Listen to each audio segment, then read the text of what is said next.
Emmanuel. Right now, Father, we thank you for such a time. Empower us by your word. Bless us by your word. Correct us by your word. In Jesus' mighty name I pray. Amen. Genesis 27. Genesis 27. Genesis 27. I'll read verse 11. Maybe I'll start from verse 10.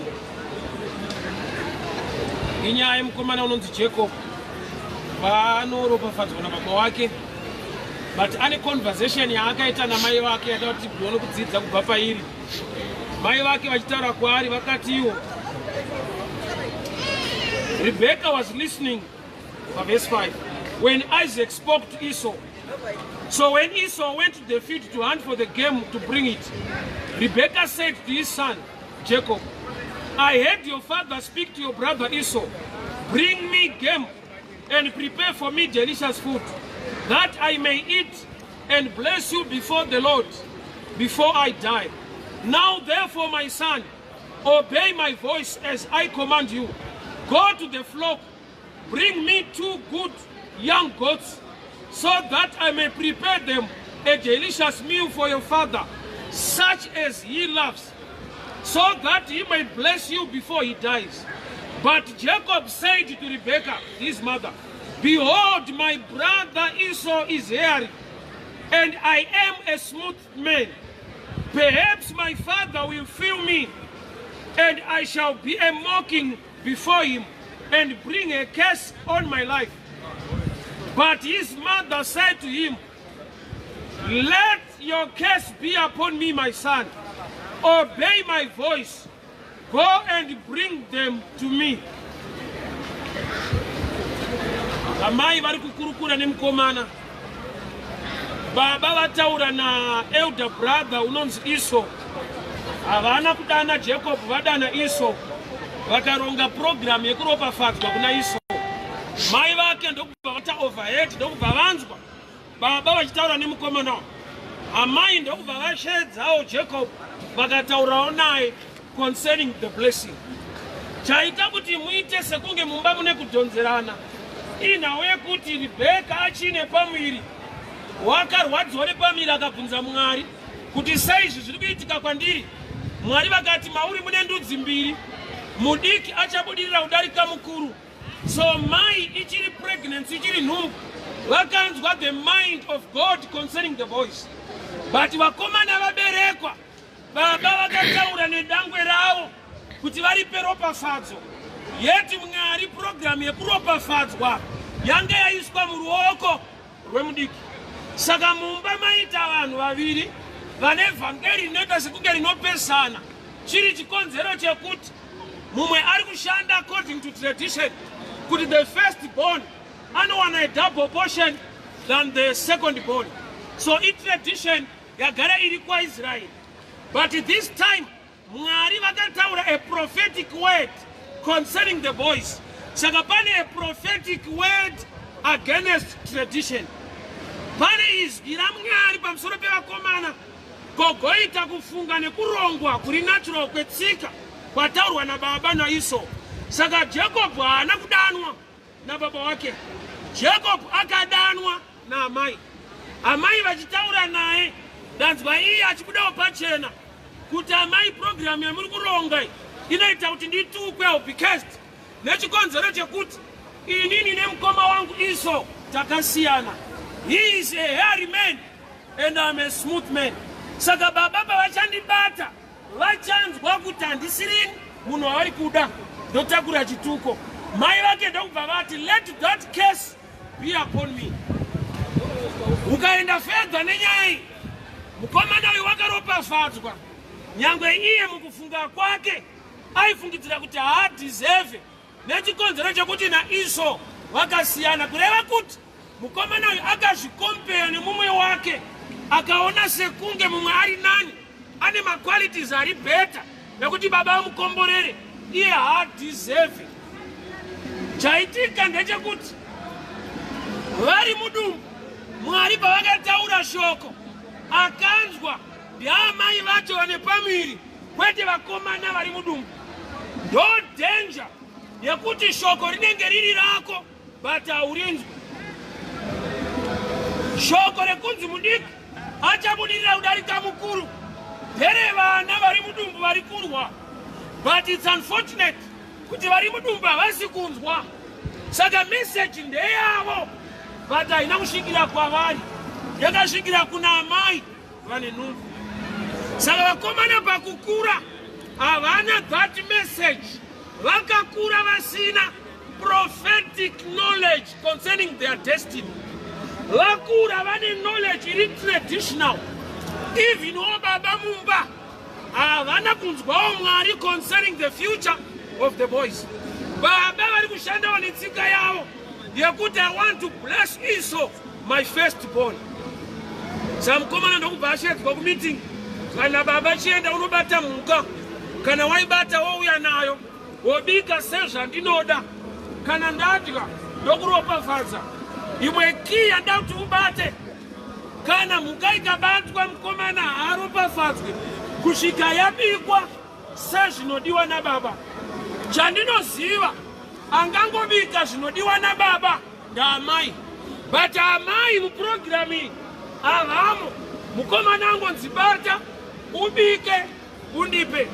Mukomana chaaifanirwa kuita asati aenda musango kushedza amai kuti ndine program yeblessing but inoda kuti chikafu chitange chabikwa sezvinodiwa nababa.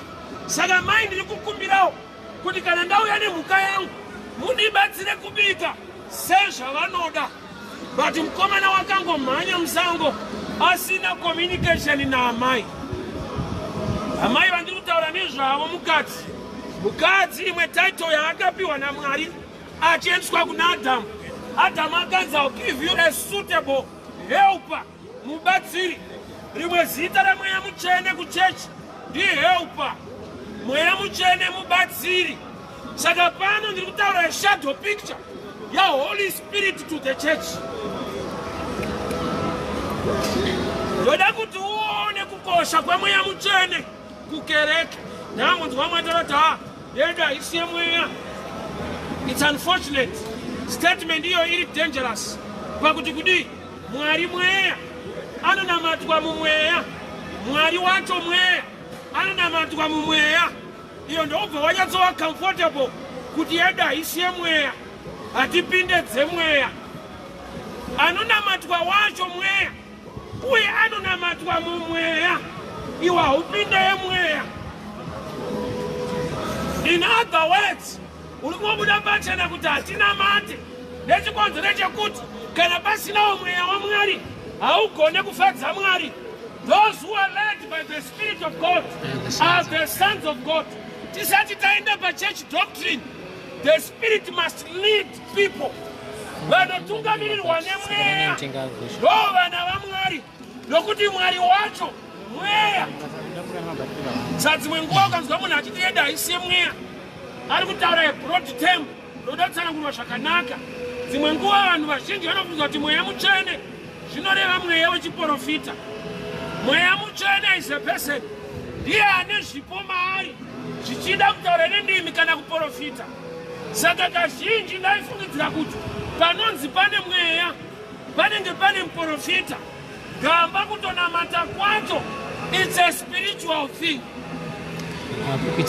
Saka anoziva Romans 8:20 ukaiverenga Romans 8 yes uchanzwa shoko richiti hatigone kunyengetera asi mweya mutsvene on our behalf he intercedes to the Father. Kureva kuti the best way to pray is not to pray, but in prayer you must surrender to the Holy Ghost who knows how to pray. Yeah. Vamonenda tsindira chirungu chakawanda regani zvipetenure mushi. Nzira yakarongeka yakanaka yakuti ugone kunyengetera. Hakusi kunyengetera, but mukunyengetera surrender kuna mweya mutsvene anoziva zvekunyengeterera. Hanzi hatigone kunamata asi mweya mutsvene on our behalf he intercedes to the Father. Zvoreva kuti kana munhu achinamata anogona kutanga in the natural sense zvaanofunga kunamatira nekudii, but when he switched to the Spirit of God akunamatirwa the mysteries concerning upenyu hwake, saka anofadza Mwari ndimweya. Saka church ikashaiwa mweya mutsvene inogona kuva in organization yevanhu vakarongeka vanoda Mwari but vasina nzira yekucommunicate naMwari wacho nokuti Mwari mweya. So mukomana uyu ari kutorwa naye naamai, chikonzero amai vane message isina baba. Amai vakapiwa rini message Genesis 25 zvawakatakura mudumbu rako indudzi mbiri, mudiki achabudirira kudarika mukuru, anotakura nhumbu ndaamai kwete mudhara. Saka akapiwa information iri bheka nenhumbu, mudhara haana information iyoyo. Saka mumba manje munenge mune chaos, muna ari kuoperata with tradition, with the common sense, asina the revelation or the mind of God concerning the voice. Ichokwadi shoko parinoti Mwari wedu hashanduke, but ichokwadi chakadzika ndechekuti is the unchangeable changer. Ane zvaanogona kushandura kana ada. For example, kare vanhu vainamata kuburikidza nekunotora mombe nemakwai voendesa kuchechi voregererwa zvivi. Mumazuva edu kana ukatoendesa danga rese remombe hauregererwe zvivi, nokuti zvivi zvemunhu zvinosukwa neropa raKristu bedzi. Harisi ropa remhuka richaita kuti vanhu vave neukama naMwari, asi kare zvaidaro. Saka Mwari wedu is the unchangeable changer. Zvoreva kuti you must move with the time, move with understanding yekuziva kuti mune ranhasi Mwari ari kudei. I sometimes challenge people this way. Nokuti dzimwe nguva nozwa munhu achiti chechi yedu ndio isitoita zviri mubhaibheri, which is wrong. Haufanirwa kuita zviri mubhaibheri. Bhaibheri ngarikuite kuti uite zvaunofanirwa kuita mazuva ano. Nokuti ukati unoita zviri mubhaibheri handi zvese zvinoitwa zvirimo. For example, David akauraya Uriya akamutorera mukadzi, iwe hausati wauraya, zvirimo. Lot akarara nevana vake vasikana, iwe nanhasi hamusati marara mese, zvirimo. Judas akatengesa Jesu, iwe hausati wakutengesa vamwe, zvirimo. Zvoreva kuti wega une kunzvera nemweya mutsvene nokupa guideline yekuti nyangwe idzi nyaya dzirimo kuti udzidze kuti hazviitwe. Saka hauite zviri mubhaibheri, unoitwa nebhaibheri kuti uite zvaunofanirwa kuita mazuva anhasi. Nokuti ukada kukopa zvirumo unorarama life iri backward, kwakusina technology. Jesu anga asingaparidze nemaiki airova dry. Vanga vasingasunge mabhandi atinawa, vanga vasina mafoni amuinawa, vanga vasingasunge mataya amuinawo. Ukada kuita zvemubhaibheri chaizvo, kana dressing yako haifanira kuita kunge zvayakaita izvo. Saka hauite zvemubhaibheri, unoitwa nebhaibheri kuti uite zvaunofanirwa kuita mumazuva uri kurarama. So mukomana audzwa namai kuti enda unotora mbudzi mbiri mudanga. Kune mumwe ari kutora kogoita ari kuvhima. Hama dzangu life ndo stage yasvika. Kune vamwe vanorurikirwa munguva yekuti vamwe vari kuvhima zvisiri kuita. Izvezvi tiri kuvhima cash, tiri kuvhima mari. Munhu wese ari kupanda ari kutsvaga, but unoziva kuti kune type inotora. Handichatsanangura mushe. Kune vamwe vekuti havachaitsvaga, vakaseta system yekuti wewe ukaitsvaga unonosiya ikoko. Strive achatsvaga mari, anogadzira majuice card, iwe unongotenga umupa mari yacho. Haachaitsvaga. Iwo ndo unotomutsvaga kuti umupe, kutsvaga pana ane time era kutsvaga kuti umupa mari yake Strive. Paunomuka mangwana ega ega kune vanhu vanotora mari yako vanosingazive. Havakumanikidza, vanongoseta masystems ekuti wega unouya kuzosiya. Wekombi ukaona imutsa kuseni ari kutotaimira iri muhomwe mako. Vanobika machikeni nekudii vari kutaimira ukangoita nzara iri muhomwe mako. Zuva rega rega wamuka kune vanhu vanoda mari yako. ukazoenda kuchechi kuti watakupedzisa.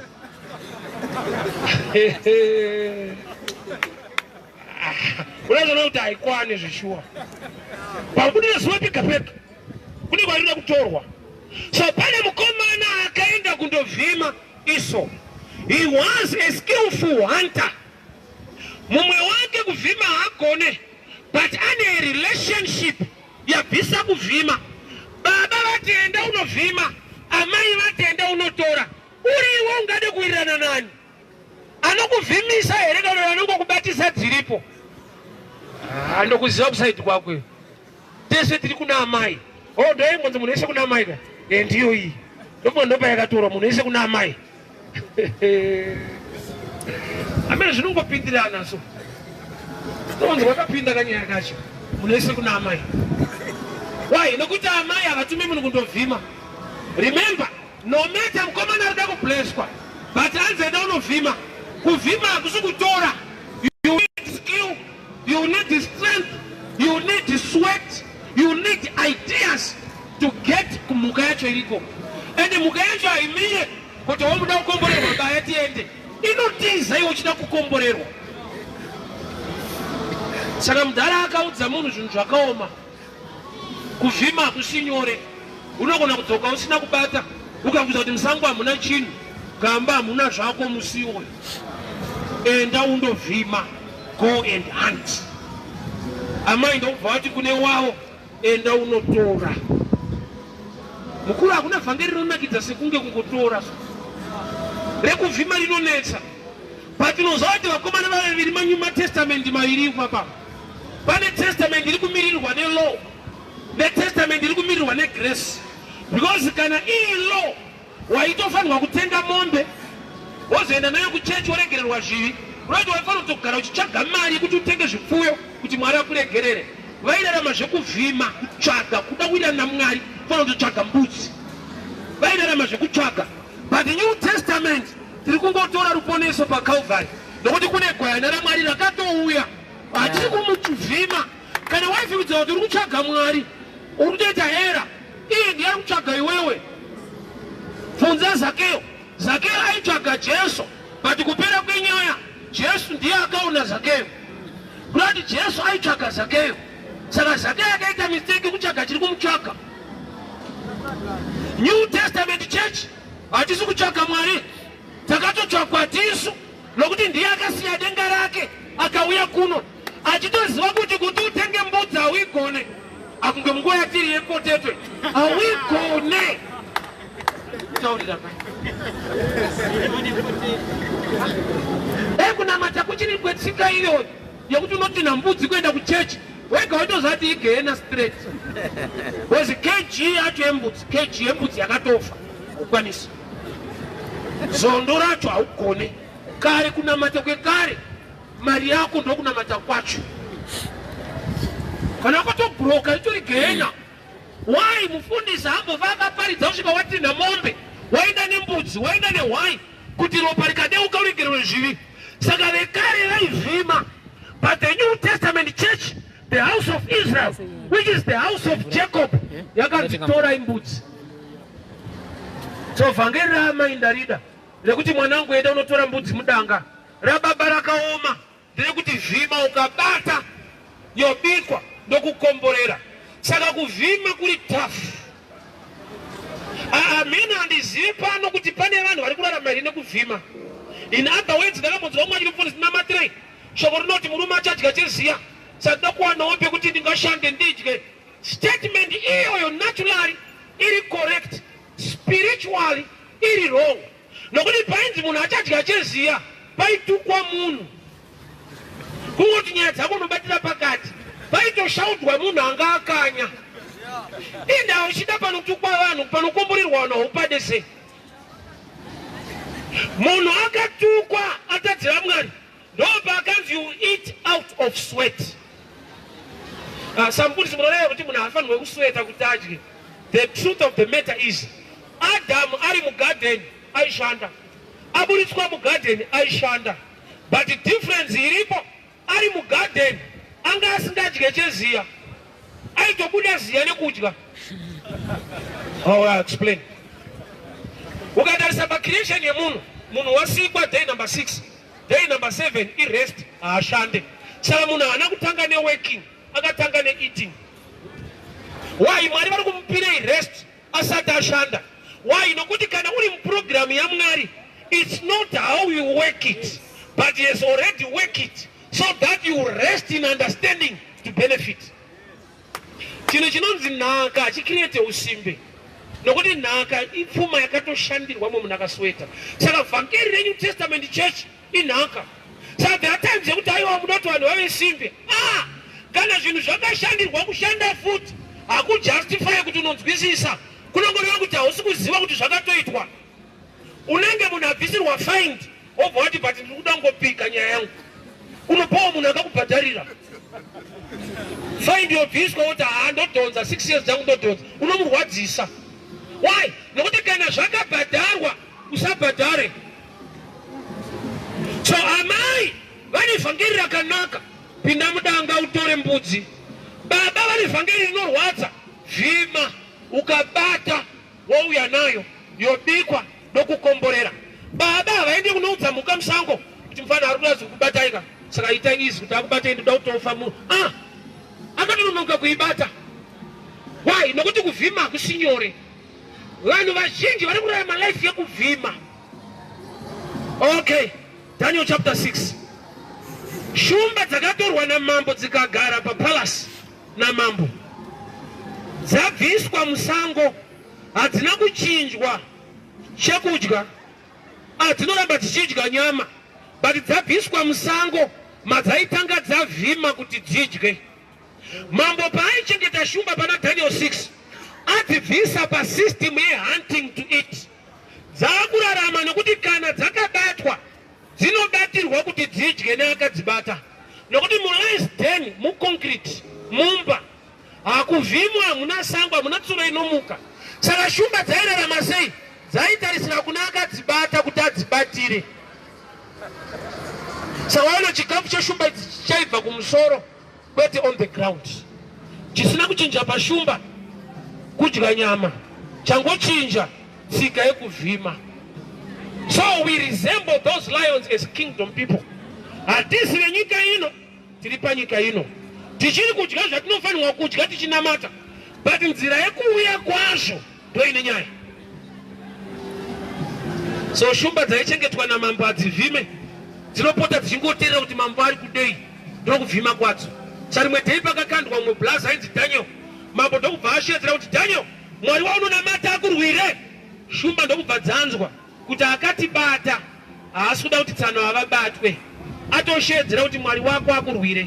Shumba ndokubva dzaparidzirana kuti varume nzara tinayo, but hatikontrolwe neappetite, tinokontrolwa neunderstanding yekuti akatibata anoti kudii. Do you know kuti nyama yako ine appetite yekuita zvimwe zvinhu, but unofanira kuziva kuti Mwari anoti kudii. Tisanyeperane kuti nyama ine appetite inayo. Zvese zvatakarambidwa kuti tisaite tozvida. Ameno kana uchikuita ndikukuvhara, but ndizvo zvese zvata. Ukaona muchero mugadheni wanzi musadya uyu, unodyika ende unoibva. Mwari haana kuusika uri muti weminzwa oti musadye. Why? Nokuti vanotya kubayiwa havangadye ende hauna zvibereko. Muti wese waunonzi usadye unoibva. Wega unotoona kuti tibu yaibva, but hatibvumirwi. Ameno zvakaibva muzvionere. Vanhu vari pamafundisi aone. Uri man of God unotoona kuti sindiyo. Vanongoziva ndo miti yakarambidzwa. Appetite yenyama yako iripo. Saka shumba dzikanzwa kuti mambo ati kudii, dzinoti varume nzara iripo. Zvatinodya ndo zvimwe zvacho zvakandwa, but mambo vari kuti kudii concerning this man. Dzova dzaregera kumubata for the whole night. Hazvireve kuti shumba dzichadya vanhu, dzinongoreva kuti dzateerera shoko pamusoro pemunhu akandwa imomo. Mangwana mambo ndokubva auya, ndokubva ashedzera kuti Daniel, unoziva kuti statement iyo inotaridza kuti mambo unotrasta shumba dzake, nokuti hakuna munhu angatsvage munhu kushumba. Ukatokanda munhu kushumba ufanira kuuya kuzocheka munhu, unofanira kuzocheka kuti dzaguta here. But paakasvika akashedzera munhu, ndomukadzika kwenyera kuti mazvionaka taikuparidzirai chokwadi. avadyiwa ndiwa Daniel ndokubva aburitswa achiburitswa ndobva wapinda vazhinji vakapinda havana kutombosvika pasi bhabhuri kuti vakadyiwa vachiri mudenga zvorati Daniel paakaburitswa shumba dzakaparidzirana kuti kana tapa mambo ngatitarisirei kuna mambo nokuti mambo wedu kana tamupa chaunodyara ndo chaunokohwa kana tapa munhu tichapiwa vanhu mbeu yagara iri shoma pane goho saka regai mbeu iende timirire goho pakakandwa vazhinji hapasipo pane vhangeri vanoda ndikuratidze kuti hadzichavhima dzinobatirwa neakadzibata ndoda kurumura vanhu kubva pamweya wekuvhima. Don't believe in your own strength, trust in his grace. It's good to work hard, but the best is to work hard in him. Kushanda nesimba wakaresta munyasha dzake nokuti pane kushanda nesimba otarisira simba rako simba racho rokudisappointa futi. muEgypt vanhu vakasvika pakutrasta mari dzavo chibage chapera vakanotenga chibage mari ndokubva yapera nzara isati yapera ndokubva vatrasta mombe ndokubva vaita barter exchange mombe ndokubva dzapera nzara ikaramba iripo ndokubva vazoenda kuna Joseph vakati mukuru hatidi kunyepa zvese zvapera usapani pekuti zvese zvaunotrasta zvino pazvinopera situation yako isati yaita mushi ndobva vakaparidza vhangeri rekuti titenge tive part of you kuti utipe mbeu. Vanhu havaimbotenga chibage chimwe chete ichocho vane revelation yekuti tinogona kuchipa zita rekuti mbeu tikatodyarawo tikararama. Unoziva here kuti sometimes chinhu chawakapiwa naMwari chachisiri chibage yenga iri mbeu but waikontrolwa nehanga more than knowledge. Hapasipo pane vhangeri gadzoke kumukomana. So mukomana hanzi naamai bata dziri mudanga apiwa vhangeri rakareruka but sei asiri kufara naro ari kuzvikompeya nemuo wake zvanzi amai maita hera 1 ini namukoma wangu Esau takasiyana. He is a hairy man and I'm a smooth guy. Tikaenda pamberi pababa vakandibata vachanzwa kuti handisirini ndobva ndatukwa. Life haisi competition. Life haisi meant kuti uzvikompeye naningi. Hausi photocopy tori original. Saka dambudziko riripo manje nderekuti uneva unotarisa kuti ndo vari better vane maadvantages akadai ukazozvitarisa mukomana uyu abata mbudzi idzi amai vabika chakaitwa naamai chisina kugira chafungwa nemukomana. Baba vaingoda kudya chete but amai vakati kudii pamatehwe embudzi acho ndiye achakupa ecovering inokubvisa paJacob worepresenta Esau kureva kuti mukomana uyu changa chiri missing paari is the covering inoita kuti aite sekunge munhu ari kudiwa. Alright, I want to papa. Covering iri pano ndei. Mukomana uyu kana abata mbudzi amai vabika vaendesa akangoenda akadaro anotukwa. Saka amai vaitei vatora matehwe embudzi ndokubva vamupfekedza nokuti Esau is a hairy man. Saka matehwe embudzi ari hairy. Saka amai with wisdom nokuti amai ndiye helper and helper ndi mweya mutsvene. Saka mweya mutsvene ari kuti I've got the wisdom yekuti vanhu vanofunga kuti vari nani makatofanana. Kungoti dambudziko nderekuti you lack the covering. Saka akaenda kumuka ndokubva atora matehwe amai ndokubva vamupfekedza. Baba pavakabata ndokubva vataura mazita 2 pamunhu 1. Ndinoziva kuti vanhu vanogona kuva matwins but hapana panoita munhu 1 2 in 1. Vanhu vangatoita 2 Jacob and Esau. Hapangaite kuti baba vauya vabata just come.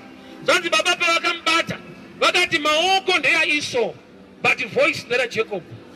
Hakuna munhu akadaro 2 in 1. Baba havane confusion.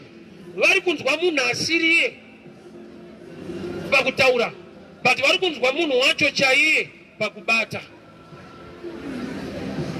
Pakutaura itype isiri kudiwa. Pakubata vari kunzwa iye mukomana chaiye Esau. Zvora kuti mukomana uyu pane chaapfekedzwa.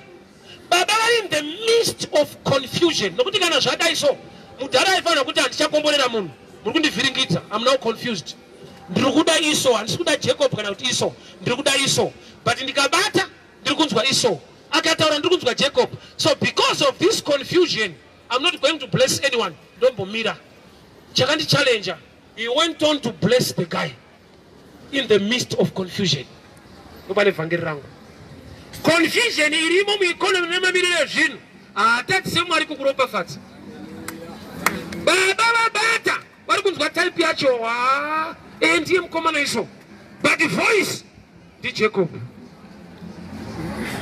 Ya confusion vanhu havaite 2 in 1 vaifanira kuti saka ndikukomborere because harisi kunzwisisa baba unoti vakapfurira mberi kuropafadza munhu ivo vari muconfusion. Baba havachanzwisisa kuti ndiani wandiri kudhila naye nokuti maoko ndeyaIsau but voice nderaJacob. Baba ndokubva vamubvunza ndiwe ani mukomana ndokubva ataura ndini dangwe renyu Isau. Ichokwadi kuti kana uchitarisa ndo dzinonzi nhema hasi Isau ndiJacob. But ndinoona kuti my covering represents me more than my voice. Baba pavari kubata vari kunzwa mukomana wavari kuda kureva kuti baba kuti vakuropafadze hausi typing aropafadzike iwewe but vakabata Kristu wawakapfeka, the covering of the blood of Jesus over your life in the midst yekuti hau deserve, you can still get blessed. That's why denga harisi kuzopinda vanhu vari right, riri kupinda vanhu vakatenda muna Jesu anoita vanhu right. Hauna kupanzwa ipapa.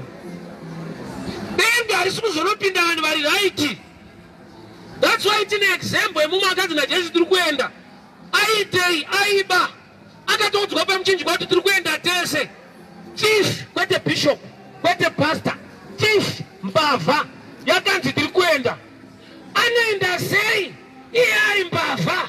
Nhau ndeyekuti hamuri kuti tiri kuenda ndiye ari kumumiririra, ndiye anomuendesa kwete iye. Iye hadeserve but waakurukura naye amupa the grace kuti akwanise kupinda. So vakomana vari 2 vakasiyana naturally, mumwe ari hairy mumwe ari smooth, but baba pavabata vanzwa Isau iye ari Jacob. In other words, baba rinoticha richiti kana mune zvamunoda kukumbira, Jesu achitaura kumbirai muzita rangu. Iwewe uri weCosmas une zita rako rekuti Cosmas, kana une zvavakuda kukumbira kuna baba unokumbira muzita raJesu kwete raCosmas. Why? Your name does not deserve, but the name of Jesus over your life inoita kuti udeserve. Paunokumbira muzita raJesu, Mwari vanenge vachitoziva kuti ndiJohn ari kudaro, vachinoita kuti Mwari vamuropafadze. Havachanzwa John, vari kunzwa Jesu pamusoro paJohn. All right, I'll help you this way. So mukomana mumwe ari busy kuvhima, ari kutsvaga mhuka dziri kunetsa kubata. Paanodzoka kumba anosvika mudhara akomborera munhu asiriri. Blessing yaari kuvhima achitsvaga haaiwane. Blessing yawanikwa nemunhu angopinda mudanga akatora mbudzi dziripo. Statement yemukomana yakandinakidza. Baba vakamuvheta vakamubvunza, ko wakasika sei kuiwana? Ndokubva ati Mwari wenyu wandipa kubudirira. Statement hiyo naturally iri wrong, spiritually ari correct. Why? Nokuti zviri kutaurwa naamai kuti aite yagara iri mind yaMwari ichiri nhumbu. Ichiri nhumbu. Rebeka akaudzwa mudiki achabudirira kudarika mukuru. Saka mudiki paanoteerera amai ari kuteerera Mwari kubudikidza naamai. Saka paanoti Mwari wenyu aita kuti ndikasike kuiwana, ari kuti Mwari vanogona kutaura nemunhu ari panzvimbo, zvinhu zvikatofamba iwe wakamirira Mwari kuti ataure newe. Yeti patotaura Rebeka ndiMwari ari kukupa zano, nokuti zano raakapiwa rakadenha kuropafadzwa. Alright, so mukomana wakapinda mudanga ndokubva atora akauya nadzo kuna amai. 2 mbudzi 2 pamudhara 1 are about to die is not worthy. Even nzeve chaiyo yembudzi mudhara uyu haapedzewe achembera ari papoint of death, but amai vanopa information yekuti tora mbudzi 2. Hama dzangu ndine mubvunzo, kana 1 mbudzi mudhara anopedzera, kana ndiwo hako mbudzi 1 unopedzera? But inda amai vakatibata 2. Uri kuona kuti statement kana kuti information iyo kana instruction iyo haisi natural, haisi common. Not naturally, by common sense mbudzi 1 mudhara anokwana. In fact yakatowandisa, But in the amai vachitibata 2, bring me 2 choice goats. Dipe mbili. Why? Nokuti dambudziko riripo. Vakomana vakaberekwa vari 2. Ma twins. Saka hondo rinoda kuitika pamberi pababa ine chekuita nevakomana vaviri. Saka uyu paakabata 2, amai vakabika zvinoti vakatora nyama yemhuka yembudzi nei vakasanganisa vakabika vakapa mudharani. Ndo program iriitwa naamai kuti iwewe nemukoma wako nyange makasiyana but maakuzobatana kuti mufanane. Saka iwewe pauchapfeka wafana neimwe mbudzi nokuti iri 1 aikwana mudharani but patabika 2 tatatora nyama yeuku neuku tikasanganisa. Saka zvandiri kuita pauri ndiri kutora zviri muna Esau your brother ndozviisa pauri. Saka pauchaendesa chanzwa baba achiti voice ndere Jacob asi maoko ndeEsau nokuti adya 2. Pamwe hauna kunzwa here. Ida ndizokorere futi. Mbudzi dzadyiwa i2.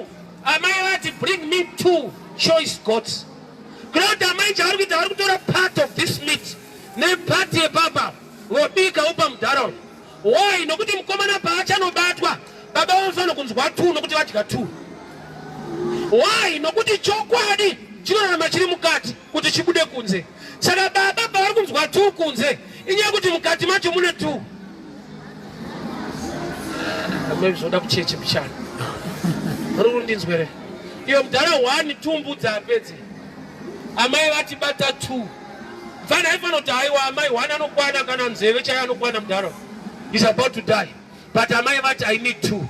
Why? Vari kuita a prophetic thing concerning these 2 boys. Nokuti ma twins. Saka baba pavachamubata vanofanira kunzwa 2. But vanzwa 2 vanofanira kuendera mberi vachiropafadza nokuti ya 1. Mumbudzi dziri 2 padzakabikwa baba vakadya 1 meal kwete 2 plates 1 meal pa2 mbudzi. Kuda kuti mukomana achatakura blessing kubva pamazano aitwa naamai vake. Okay, I'll go deeper this way. So mumari busy kuvhima. Nyangwa avhima agona akasvika mudhara adya kudhara. And to make things worse, baba vati kana wabata mhuka yacho ibikwe sezvandinoda.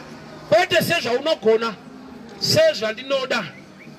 Anoziva zvinonyanyodiwa nababa pakubika with the experience yaamai. Saka mukomana uyu anogona kubika neability yake but zvinonyanyodiwa nababa zviri muruoko rwaamai. Saka mudhara uyu paakatobikirwa naamai haana kuzomboziva kuti mhuka yemusango here kana kuti imbudzi. Akangodya. Why? Ikangobikwa sezvinodiwa nababa haichazikana kuti ndeyemusango here kana ndeyepamba. Why? Nokuti amai vanoziva. I'll give you a natural example. Tiri vapfana taiti tikatumwa so kuZimbabwe kune maticha. Mwana udza vabereki venyu kune trip iriko kuendeswa muti wakati vari kudiwa $20. Ukaenda kumba neexcitement toda kuenda kukaripa kutrip. Waisvika kutoudza mama wabva kuchikoro kuma 3 kana kuma 1. Mama tiri kuenda kutrip saka pari kudiwa $20. Ukanzwa mama wachiti ndichaudza baba wako. Relax. But ukaona sekunge mama vakanyarara mudhara uya woti wakanga nerekentaura namudhara kudiwa $20. Relationship yako na mudhara neamai na mudhara ine disadvantage 1. Pane 1 wenye ane experience pakuziva zvinodiwa nemunhu uyu kudarika umwe. Nokuti vana makatozoberekwa amai vakugara nemudhara. Saka vanoziva the best time, the right way to say it. Uza mudhara achidiwa ndakabvisa school fees mana $20 ndichazozviona. But ukanzwa amai vachiti ndichavaudza hachisi chinono vanoziva time chaiyo. Nokuti vakataura mudhara anotokona kuwedzera imwe 20 futi pamusoro. Vakuru muri kutonzwa.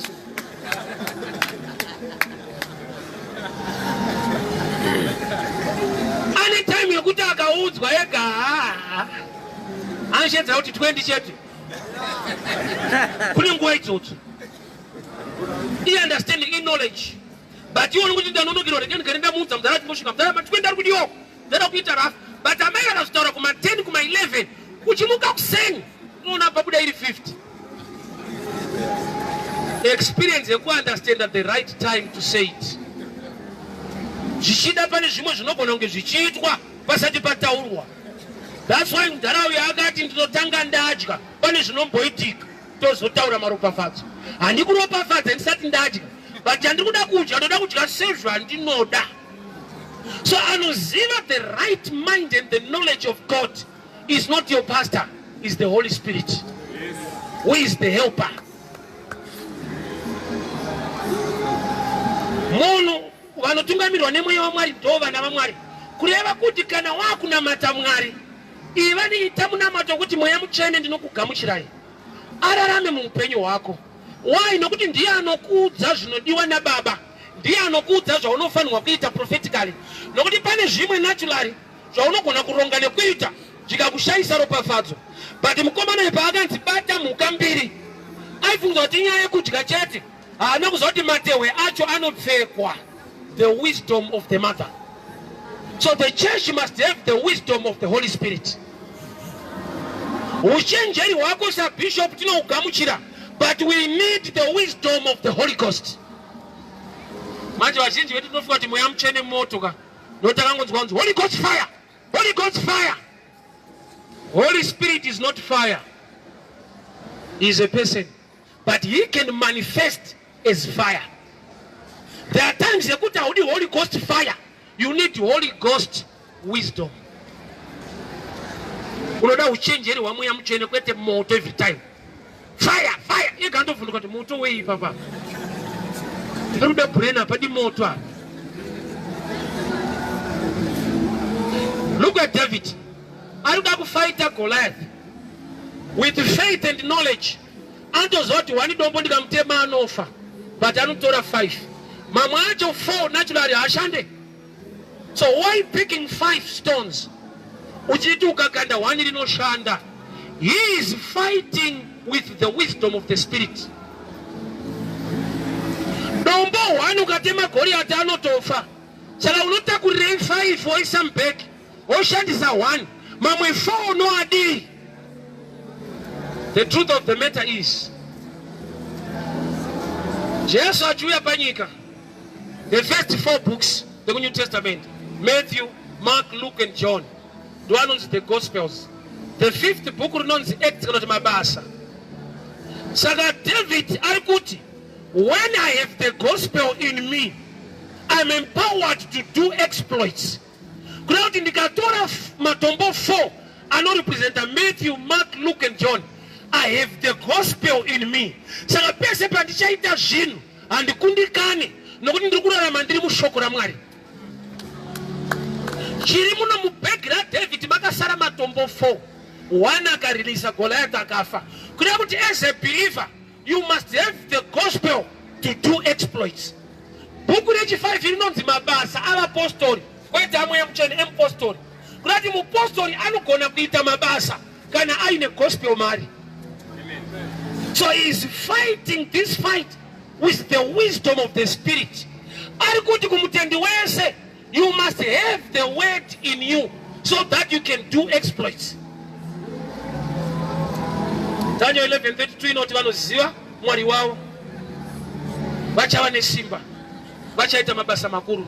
Those who know their God, but not God unogona kupadzima what word. Why? In the beginning was the word. The word was God. Kureva kuti God and word unaita interchange. So Daniel 11 vanoti vanoziva Mwari wavo, zvinogona kuti vanoziva shoko, they will do exploits. So you need to know the word. But the secret ye word, problem e Bible ukaverenga ukangonzwa, don't mistake. Wese anoriverenga anofanirwa kusarinzwa kuita kuti upe rumu mweya mutsvene akunzwise. Ukangona waverenga ukanzwa ikesi. Aunombozvinzwa. Ukaverenga Bible ukanyatsonzwa zvataurwa, isaini yekuti haunzwe. Nokuti ukaverenga unofanirwa kusiya room yekuti mweya mutsvene akuzivise. Ukangona watoziva pasina mweya nekungoverenga kwako iataki. Unofanirwa kuti ukariverenga utadza kuzoti inyaya yeyi. Hapana chandanzwa. Mwaka kanzomfundisa. Ndikaverenga handinzwe. Ndikati ndo zvandoita uyu nini handinzwe. Ndikaverenga ndisina kunzwa kudaro. Ndinobvunza mweya mutsvene ndiye anozondiudza. Ukangona wakuziva uchada mweya mutsvene. Why nokuti ndiye anokuzivisa. Ukangona wakurinzwa isaini yekuti haunzwe. Nokuti ukasarinzwa unasiya room to the Spirit of God to interpret the scripture for you. So amai iri nhumbu vakanzwa Mwari achitotaura kuti mudiki achabudira darika mukuru. Guess what? Daira kaberekwa wakomana pakaitika fight. Zanzi mumwaka vanzi vaitorovana vaigara chirovana maybe vairwira udangwe matwins kaya ari mubato fight iri kucho Mwari ndokubvabvunza kuti indava Rebecca indava fight kudai so tikanzaiva mudiki achabudira darika mukuru. Shoko iro riri dangerous rinongodeva kuti aruza ndiye awina nokuti anongobuda peji 2 ndiye mudiki. Shoko rati kudii mudiki achabudira darika mukuru. Saka vaifanirwa kurovana kwete kuti vabude kuti aramba ari mukati. But mumwe akaita nharo ndokubva atanga kubuda. Paari kubuda mumwe ndokubva aita a prophetic action. Jacob anga akabata chitsitsino gumbo raiso pavaiberekwa. Saini yekuti vakuru zvese vamuchafambira ndini ndinosara ndichitora. That's why paakaenda kunovhima yakasara achibata. Why? Nokuti uruzinzwa birth yavo yanga iri prophetic. Mumwe achibuda anga akabatwa gumbo kunzi vakuru zvamuchafambira zvinongosara tichibata tisu. Saka vakaita fight kuda kutanga kubuda. Life haisi competition. Life it's a matter of revelation concerning your destiny. Upenyu hasi makwikwi. Vamwe zodai zvaningi zvazodai hamusi matwins, even matwins hasi pamakwikwi. Hauna munhu wakazokwikwidza naye panyika. You are unique, you have your own destiny. Problem ndeyekuti uri kurwa fight isiri worth. Why? Nokuti mumwe paakawina fight iyo akaita first born ndodeira akaruza nokuti zvakatoporeswa kunzi mudiki achabudira darika mukuru. Saka watanga kubuda watoo mukuru ende chiprofita chati kudii waruza. Saka pamwe pacho ngwarira kuwina nokuti kunoruzisa. Pamwe pacho gamuchira kuruza nokuti unongochitowina. Jesu ndiye akarererwa pamuchinjikwa, ndiye akabayiwa parutivi. Marizauti ndokubva ati kudii ndokubva akunda. Jesu haana kukunda nekurova, akakunda nekurohwa. So hapasi pese paunokunda uchikunda, pamwe pacho unokunda unokuti urikundikana. You need wisdom, you need revelation concerning whatever you are doing. Jona paakaburitswa mubhoti akaenda kwaaifanirwa kuenda. Paakapinda mubhoti aenda kusiriko. Zviri pachena kuti mubhoti revaridzi akatobhadhara kurati kurasika kunodhura. Paakapinda mufishi mahara ndokubva aenda chaiko kwaari kuenda. Pamwe pacho nyudzwa uende. Inobaona matatu Ishe musandibvise pano unoendeswa kusiriko. Unazara kuti Mwari afunga kuropafadza mukomana anonzi Iso vakaregedza divorce ichiitika mumba maamai vake Ishmael. Amai vaishmael vanonzi Hagai vakarambwa naAbhurahamu. Mwari anoti I'm the God and I hate divorce. Akaregera Abhurahamu achiramba mukadzi achibvisa mukadzi pamba. Sara ndiye akatanga nevhangeri iroro kuti mwana uyu mwana womukadzi muranda ngaabve pano hadye nhaka nemwana wangu. Abhurahamu akatsika-tsika. Mwari vakatozodza Abhurahamu zvataura Sara ndizvo vanhu ngavarove pasi. Yeti mukubviswa pamba havasi kubva mupfungwa yaMwari. Aenda kurenje kwaakaenda. He became a survivor, a champion in the wilderness. Akareceive a miracle. Why? Achichemani ujarepasi make vachichemani nyota vari pano. Mwari akavhura meso aHaga vakaona tsime. Remember kuti kumba kwaAbhurahamu kwavabva vanga vapiwa bhodhoro remvura. Kurati wabviswa palevel yekupiwa mabhodhoro kuti unowana matsime. Bhodhoro kupiwawo. Tsime is source of water. Bhodhoro remvura, mvura yakacherwa kutsime. Saka kuva nebhodhoro ines a blessing than kuva netsime. Saka paita sekunge vari kubuda mudivorce vari kuita a step into a blessing to own wells. Vakaropafadzwa vari kurenje ikoko. Prophetically till today, the Ishmaelites are the Arabs. Blessing yavo iri paoil mumigodhi yemafuta.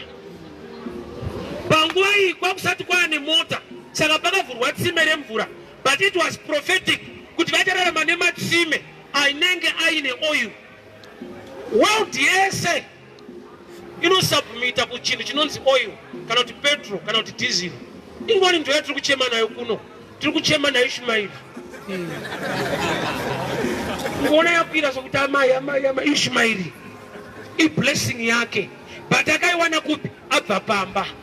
Azvirevi kuti ukabva pa inzwa, imagine Ishmael paaichema na Hagar paaichema ari murenje, vaigona kuti type yeprayer iyi by common sense kuti Mwari dai matirangarira Abraham adzora moyo tadzokera kumba, Ishe taakungopeya musango, muri Mwari akatendeka tidzorere kumba kwaAbraham, dzorai moyo wake. Mwari ndo vatotendera Abraham kuti akudzingei, but madzingwa pamba paAbraham hamuna kudzingwa mupfungwa yaMwari. You can still own a well wabuda pamba, ukaramba uri pamba una tsime rako une bhodhoro. Hausati waona kuti mulife kune vanhu vakadiscover zviri nani vadzingwa. Unotofara kuti akumanda ndisina kudzingwa. Ndovuka inenge yangu iyi. Ini kundizoparidza so handakudiscover calling is kai. Ndakadzingwa basa. Kone vamwe vanoti takasiya basa kuti paridze, ndakadzingwa. Ndikatochema ndichirida. Tikatotsvaga workers committee ikandidzvanyirira futi. Ndikatoti haiwa apa wakanyawo. Workers committee. Ndakati inomirira vashandi kai. Ndiye akatondudza kuti haiwa mukomana akanya hazviitwe. Aizve. Ndabva ipapo ndomaziva kuti asi Mwari makanaka shuwa. Ndaikuwara. Ndakazombodzokera ikoko kwandakadzingwa ikoko. Ndati tafita Bristol kuWorkington.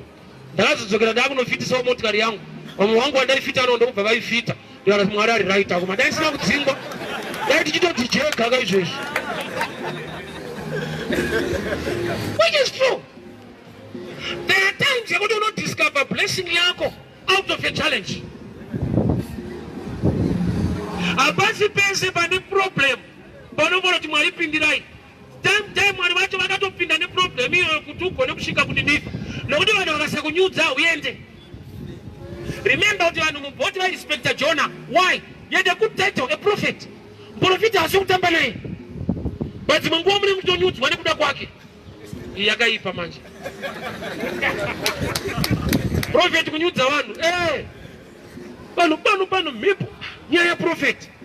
Svika vakabatirana muprofita vakamunyudza. Haana kuti munhu wamatoda prayer vakati munhu waMwari rovai pasi. Osapana baba kuti rutirwa prayer nechinokunyudza. Vakabva vangomunyudza ndokubva amedzwa. Mhepo ndokubva yapera. Pamwe pacho haudi muprofita. Unotoda kuti abve kuti mhepo ipere. Apa unambobatwa mira nzokona kuti. Ya Jonah yakaipa. Mhepo yakapera muprofita abuda mubhoti. Inaiti kana una prophet dzinopera kai. Pamwe pacho inotopera aenda.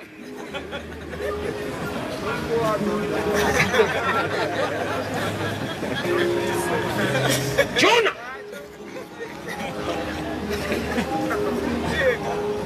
So amai vane knowledge yekuti mukomana kana abika mbudzi anopfekedzwa matewe.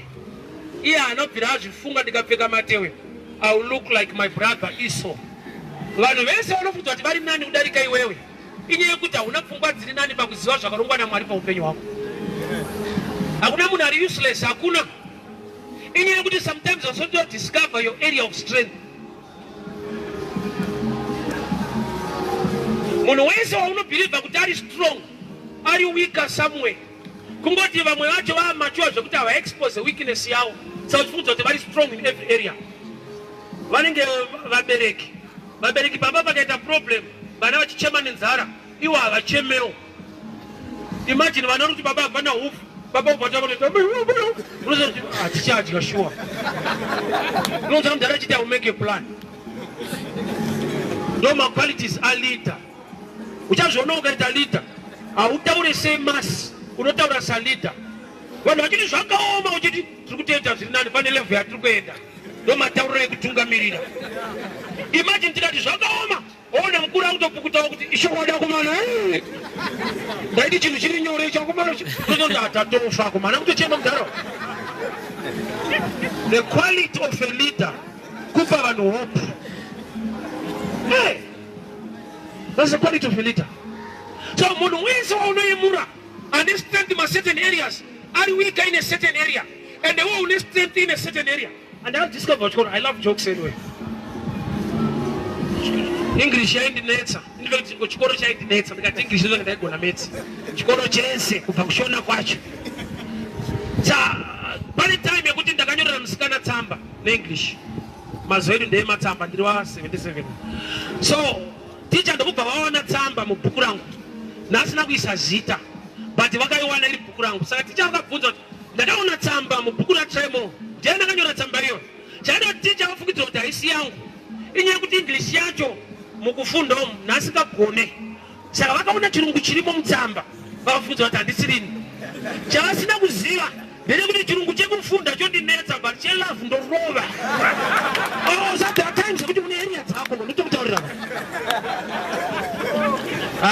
palafu tainyora harimbo kunyepera vona musikana aramba dzato mhepo atainyora anenge atone mhepo potetaisa zvese imo but ticha hana kutrasta kuti in that area ndo kwedu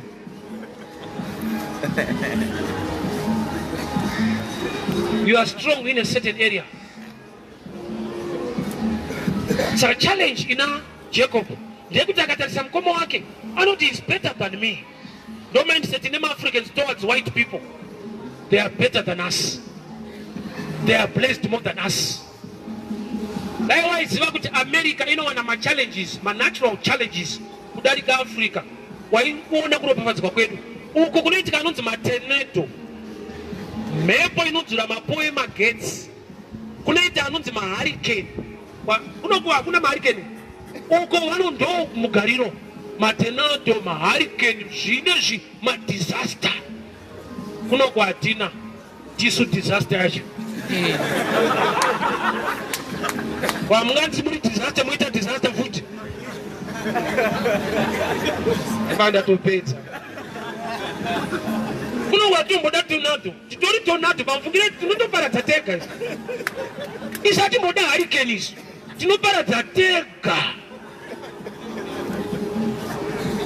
ukona zvizhinji zvakaparara muno muZimbabwe haisi wind mahurricane matornado vanhu titori mahurricane patira saka chona hatiwanzowana zvinhu izvozvo nokuti tiri izvozvo dai Mwari atiwandira nyasha sasekeza so but pane nyaya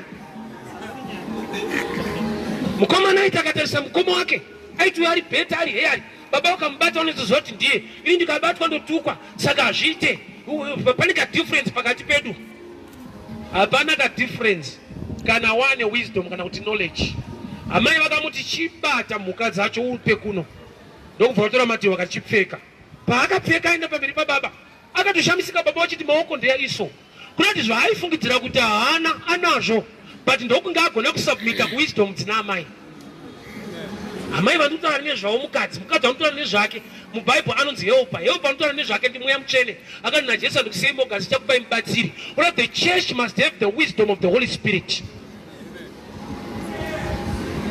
Tikashaiwa uchenjeri wa mweya mutsvene ndo panospera tine criticism pane kubuilda the church we fight each other.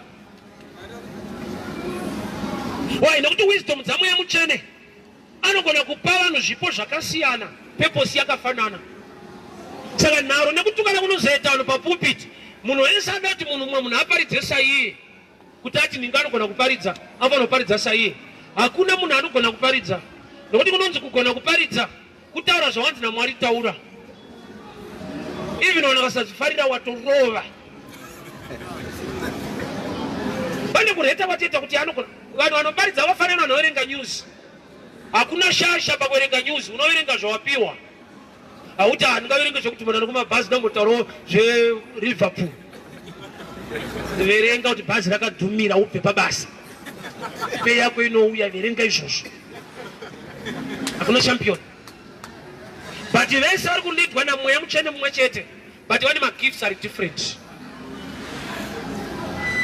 Ndozvinopa mumwe kuti ningi haasi munhu waMwari. Bozi anongoswera achidai haite zvakati. Zvaari kutodaro kana zviri muna Mwari ndozvinoita kuti ave waMwari. Why? Nokuti muna Mwari mune kudzingwa kwemweya yechina. Pakaita munhu asingaparidzi anongonamatira nedzinga mweya yechina munhu waMwari nokuti zvaari kuita zvitori muna Mwari wacho. Pakaita kuti hataure zvese izvi anotaura zvekuti ugare zvakanaka munhu waMwari nokuti muna Mwari mune pfungwa yakanaka pamagariro ako. Newaza mwachiti vanhu vachaparidza Jesu mazuva ano avasamboza statement iyo. Avachaparidza muchinjikwa. Vakutaura zvekuguta kwedumbu remunhu upenyu hwemunhu nekuti havachataura denga. Inhauye kuti denga racho havarizive. Jesu wacho havamuzive. Jesu number 1 is a person. Number 2, he is the word. Why not the word became flesh? So muword muna Jesu, mune healing, mune success, mune favor, mune blessing. Saka pakaita munhu angobata nauye blessing, ari kubata chikamu chiri muna Kristu chaakadanirwa. Ndokwake ikoko inzwa dentist ndi doctor, optician ndi doctor. Hapana paunozoenda kuna dentist okudzoda ave maziso hawana kufunda hakuna chiremba akadaro. Zino ndo rakapenga rinouraya munhu. Do your area. Do your part. Paridza Jesu. Zvamutaura zvese. Kana ndatotaura zviri muna Jesu zvacho, ndatoparidza Jesu. Isi takajaira kazvikomoni zvokuti handiti nesongo yandinomboimba kuchechi kuti I need your touch once again. Pana kamboinzwa kune mukadzi akaita opposite akaropafadzwa ane the issue of blood. Haana kuya kuzobatwa, ndiye akauya kuzobata. In other words akatoimba ega kuti I'm coming to touch. Zvikatoshanda. Hapana vhesi yakanzi uyai mubate muporeswe. Bible raitoti Jesu ndiye ainamatira vanhu acho. Zvanzi muchaturika maoko pane vanorwara vachapora. But mukadzi akauya kuzobata. And guess what? Haana kubata Jesu. Akabata mukombero wehembe yaJesu. Jesu akati kudi pana ndibata. Bvunzo obva wati Jesu ihembe rekana kuti munhu. Kubata naye papa. Varume Jesu ihembe rekana kuti munhu. Indapa akabatwa hem of a garment. Akati pana ndibata kwete pana bata hembe. Pana ndibata ndanzwa simba rangu lichibuda. Isha muna kubatwa mukadzi abata hem of a garment, not a person. Indava Jesu akabatwa hembe achiti pana ndibata. Zvorati vamwe vanhu havabate the person Jesus. Vanobata zviri pana Jesu, but vachitobata Jesu. Prosperity itori muna Jesu wacho. When prosperity akatoticha business, hautomunzwa panonzi Jesus, but ari kutobata the Jesus part of the matter. Imi ndati Jesu akabatwa hem of a garment, kwete nyama. Indava akati pana ndibata. Kune kuti unogona kutombata usina kumbata. Unogona kutomparidza usina kumparidza. Unogona kutoparidza Jesu unomvira wamboti Jesus. Asa umuzive kani. Unogona kutombata usina kumbata. Mukadzi akabata mukombero akapora. Hembe aiporesa anoporesa ndiye. But mukadzi akapora asina kubata Jesu, abata hembe yaJesu. Jesu akatokonfirma kuti ndabatwa. Kune kuti pane pamwe kuti munhu hatombobata the person kana kupoti Jesus. But nyaya dzaari kubata dzinochinja upenyu hwevanhu nokuti dzakaropafadzwa naJesu iye. So preaching Jesus is a broad term. Deep call it down to deep. Kuparidza Jesu hakusi kungoti Jesu. Alright, Luke 11:17. Varume 10 vanga vane maperembudzi. Vakadanzira kuna Jesu, mwanakomana waDhavhidhi inzwai ngoni. Jesu, vanhu vachavari kuda kuporeswa vane maperembudzi. Healing. Jesu haana kuti receive your healing right now. Akati go and show yourself to the priest. Akavatuma kwete kuvaporesa. Vari muroti kuenda. Ndopa vakaona kuti vapora. Vasina kunzi receive your healing. Zvoda kuti pamwe pacho hapadi word rekuti healing kuti upore. Panoda obedience kuna healer unopora. Jesu haana kuti receive your healing. Asi vanhu vakapora. Kuda kuti healing haingowanikwa muword rekuti be healed. Rinogona kuwanikwa muobedience kubva kushoko rataurwa nahealer wacho. Kuparidza Jesu hausoswera kuti Jesu kana uyai kuna Jesu ina ntaure zvakawanda izvi. Ndotaura Kristu. Unotaura mushoma. Mumwe Kristu anofanira kutaura kungotaura hembe yake vanhu vachipora.